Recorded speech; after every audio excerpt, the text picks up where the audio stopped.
Hello everyone, I'm Eugene Tull.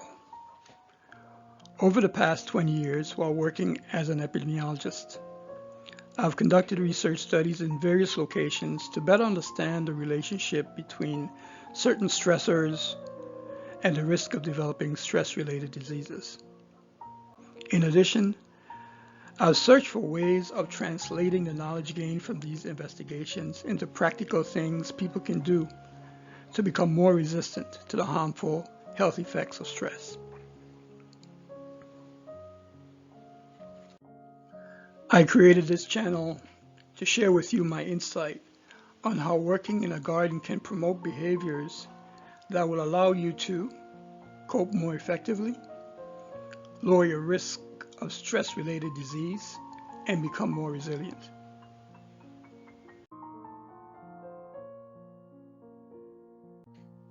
This channel does not focus only on how you can create a better garden, but also on how the garden can create a better you.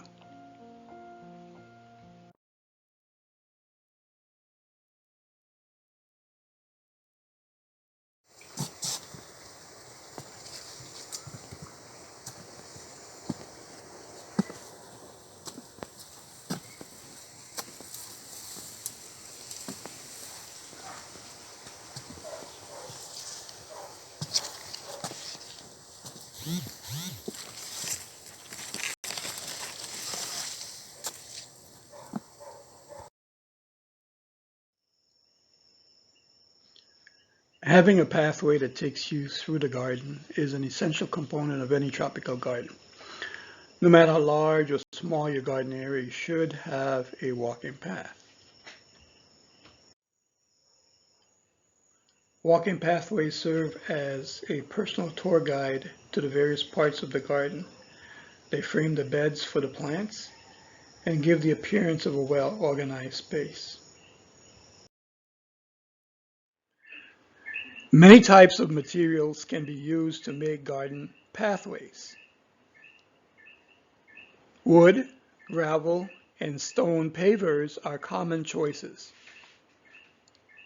An elevated wood pathway, like the one seen in this photo, goes well with a tropical garden.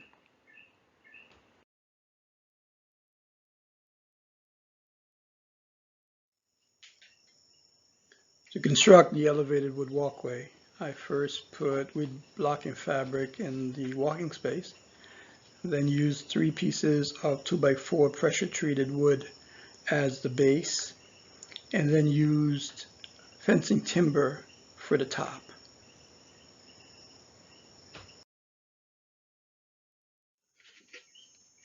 In addition to wood, I also used other material in selected portions of the garden walkway.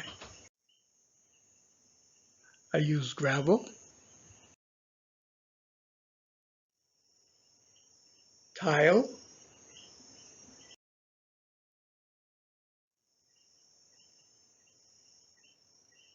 tile mosaic,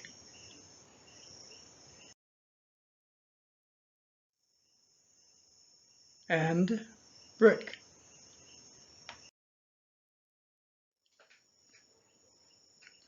If you don't have access to any of the material that I mentioned previously, you can use stones to designate pathways throughout your garden.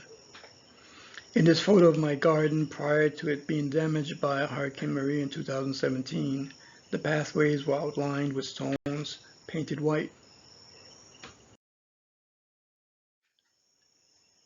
In these before and after photos, the gravel and sand pathway designated by the white stones has been replaced by the wooden walkway.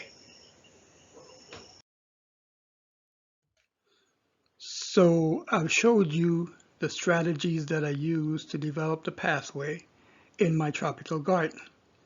The next question is, how do the obstacles faced in building the pathway help to improve coping? Before I answer that question directly, let's first take a look at the different ways that we might address the obstacles.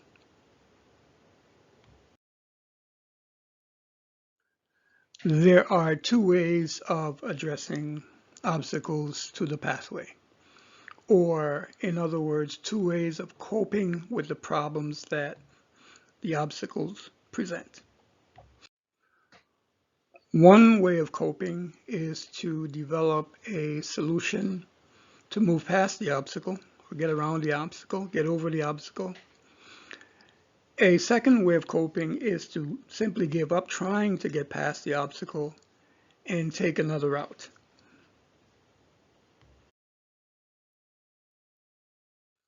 When people face obstacles or stressors in everyday life, they generally have the same two options.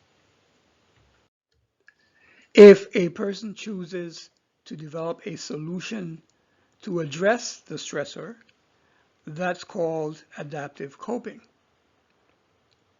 If a person chooses to give up trying to get past the stressor or to address the stressor, that's called avoidance coping. Avoidance coping doesn't solve any problems. And unfortunately, many people in society use avoidance coping. Now, there are several types of avoidance coping strategies that people often use. One is simply doing something other than trying to address the problem to get one's mind off of the problem. A second is giving up trying to solve the problem altogether. A third is denying that the problem even exists. A fourth is spending a lot of time venting and complaining without actually trying to solve the problem. In highly stressful situations like, for example, the aftermath of a disaster, using avoidance coping can have health consequences. For example, results from a study I conducted in the U.S. Virgin Islands among survivors of Hurricanes Irma and Maria in 2017 shows that those individuals who frequently use avoidance coping tended to have or report higher levels of disaster stress compared to those individuals who infrequently use avoidance coping.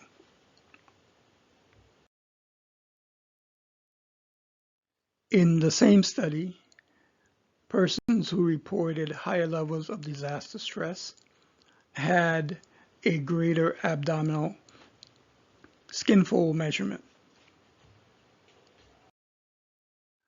Abdominal skin fold is a measure of abdominal fat.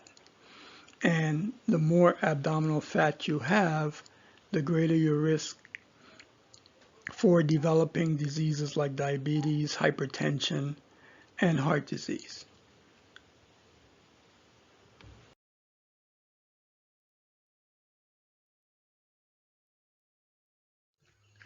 So how do garden obstacles help improve coping?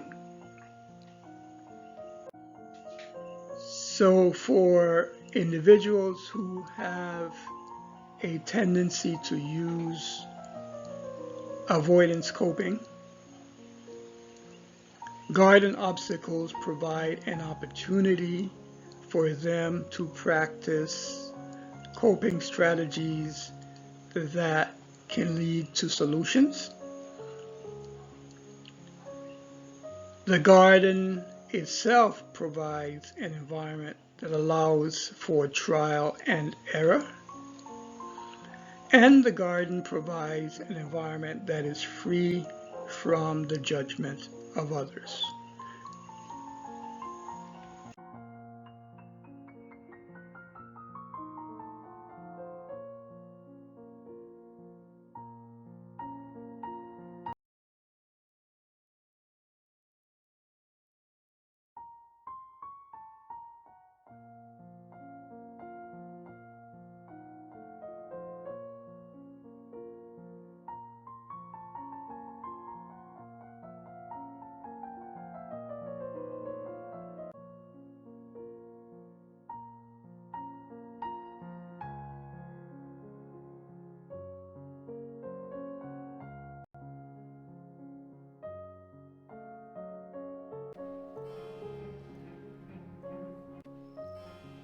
Thank you for watching this video.